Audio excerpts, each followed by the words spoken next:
I got Deontay Wilder, 8th round knockout. I feel like the first 3-4 rounds, I think Fury, he's going to put pressure on Wilder and he's going to dance around him. He's going to hit him with a couple of combinations that I don't think Wilder's going to get used to. I feel like that once Wilder settles in about the 5th round, you're going to see him start taking off, and then I can see him finishing him in the 8th round. I don't think it's going to be like a clean knockout. I think it's going to be a stoppage. Like, he's going to knock him down, and then the corner going to stop it, or the ref, it's going to stop it. Don't want to see no more. Right. But it's definitely Wilder's going to win by knockout for me, 8th round.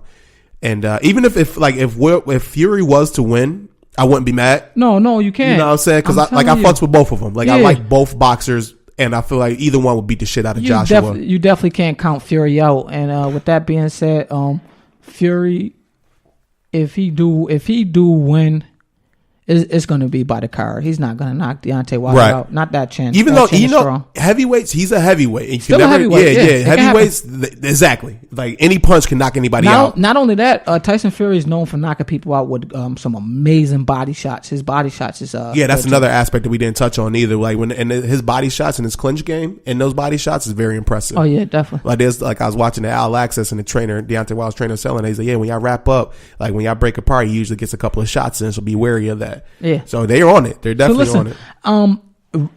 Really though, I kind of see the fight like Deontay Wilder is supposed to be watching out for the footwork, but I think Deontay Wilder do what he usually do, and push forward, push the pace on the fight, and control the fight for the whole fight as however long it lasts. Because my prediction of the knockout. So however long it lasts, I think he's going to control the fight, the whole fight, whether Tyson Fury runs good or not. I don't think the run is going to hold him off, though. Yeah, it's going to be interesting, man. I'm looking forward to it. Now, I do want to mention the CoMain Event. We got a decent fight. Now, the guy that's fighting, his name is Jared Hurd, and this guy is very...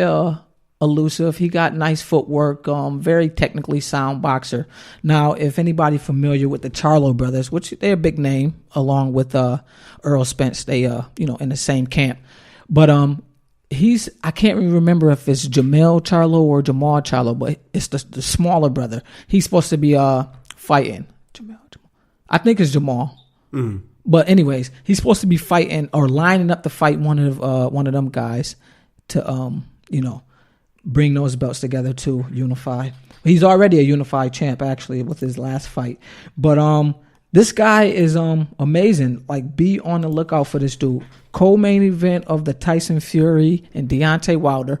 But this should be a good co-main event. Now, the guy that he's fighting is named Jason Walburn, I think. Walburn, whatever. I'm not sure. But he's not a well-known guy. But... this is more so a fight to tune him up and get him prepared for a Charlo brother fight or something like that. Now, this guy fights at middleweight. He fights at light middleweight, actually, or called junior middleweight, whatever you want to call it. It's 154 pounds. And he's a big guy for the weight. They say he'd be cutting like 36 pounds. So he cut a lot of weight to get here. And it's very impressive. He got a good story to himself. He's actually still living at home with his mother, which is funny. And he's helping out a champ too with his mother. Like, you can see he got great intentions, plans, and goals in this boxing sport. But I'm talking about, we should see this dude, if he can beat the Charlo brother, which will be his ultimate test to date. As far as like when he do get that fight and they get it lined up and going, that'll be his best fight, hands down. And he planned on having one more fight after a co-main event tonight, what he said in the interview. But if he beat the Charlo brothers, I'm talking about we can be seeing this dude fight people of the likings like Triple G, Cornello maybe. Mm-hmm. So like I'm talking about he's up there. He's in the realm of the top 10 as far as those guys. Yeah, just needs that impressive impressive performance, right, to get that big fight. Definitely. I got you. And another fight that I want to look at is Ortiz fight on this card, ironically enough, the one that Wilder fought last. He fights on this card, which should be a good card. He's predicted to win that fight. And then we got this dude, his name is Joe Joyce. Joe Joyce, he's starting off his career very late. He's just now getting it going. This is a heavyweight, and he's 33 years old, and he haven't had that many fights. But this guy is a heavyweight that we should be seeing fighting, the likes of Tyson Fury or Anthony Joshua or Deontay Wilder. He should be up there in the mix, so watch out for him too. Okay, that's what's up. Real quick side note, I want to wrap this up. We're going a little bit over time. So I know the fight next year that everybody wants to see is the super fight between Terrence Crawford and Errol Spence Jr. Oh man, that's going to be huge once they make that happen. They have fights in March, right, back to back. So Errol Spence, he is fighting on March 16th. He's fighting Mikey Garcia, which is impressive fight because Mikey Garcia, he's not too small, but he's a smaller guy for Errol Spence, but he's still an elite fighter. Right. Mikey Garcia, if I'm not mistaken, he's undefeated, right? I believe so. Yeah. Yeah. He has 39 wins, 30 by knockout, 0 losses. That's impressive. Yeah, he's an impressive fighter, well-rounded, and he's stepping up to take the fight that, I repeat, no one wants to take. And I can attest to that. I've seen interviews and everything. This dude, Errol Spence, is probably my favorite fighter out right now. Yeah, I like Errol Spence. And I'm talking about this dude is so impressive. Power, speed, all type of great things that he produced. Yeah, technique everything. And all that. He's all around game, and undefeated fighter as well. And we should see him do good things. Now we got like Sean Porter, Mikey Garcia, those guys that's ducking him.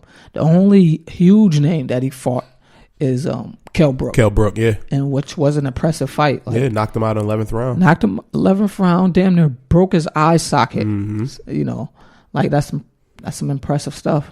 They in this sport to do some dangerous things, and it tells. And then the week after that, Crawford fights, and he fights Luis Calazo. Yeah, it's like a warm-up fight for him also. But and I think everybody is really in because Terrence Crawford just moved up in weight. Right, himself. And he beat the shit out of Joe Horn. I don't know who the fuck thought they was going to. I had a bunch of people say, oh, yeah, Joe Horn's going to win. Is it Joe Horn or Jeff Horn? Jeff Horn, excuse me. Jeff Horn, yeah. So Jeff Horn's going to win. I mean, get the fuck out of here. Right. Yeah, Jeff Horn got robbed. They robbed him against Pacquiao. That was some bullshit. Right. They gave him that fight, and to be correct, that Pacquiao got robbed. Definitely. Yeah, that's what I mean. That's what I mean. Yeah. Pacquiao got robbed. I mean, it was like a hands down, beat down. But Pacquiao got bad luck.